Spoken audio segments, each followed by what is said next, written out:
उत्तर प्रदेश के गोला गोकर्णनाथ विधानसभा सीट पर उपचुनाव हो रहा है।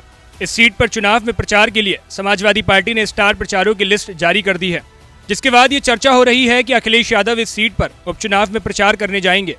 दरअसल अखिलेश यादव के बारे में कहा जाता है कि वे उपचुनाव में प्रचार करने नहीं जाते हैं। इस क्रम में आजमगढ़ और रामपुर लोकसभा सीट पर हुए उपचुनाव में भी वे प्रचार करने नहीं गए। हालांकि वहां सपा की हार के बाद उनके प्रचार में नहीं जाने पर भी सवाल उठे, लेकिन कहा गया कि वे कभी भी उपचुनाव के लिए प्रचार नहीं करते हैं। लेकिन अब यूपी की गोला गोकर्णनाथ विधानसभा सीट पर उपचुनाव हो रहा है। इस सीट पर उपचुनाव में बीजेपी और सपा ने प्रत्याशी खड़े किए हैं। वहीं सपा ने अपने स्टार प्रचारों की सूची भी जारी कर दी है। इस सूची में सबसे ऊपर पार्टी प्रमुख अखिलेश यादव का नाम है।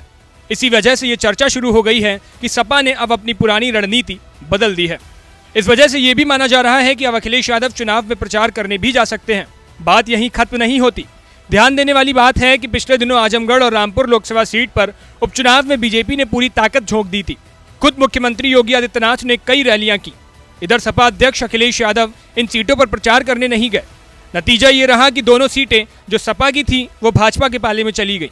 इसके बाद से सपा के साथ गठबंधन में रहे सुभाषपा प्रमुख ओम प्रकाश राजभर ने अखिलेश यादव पर जमकर निशाना साधा था।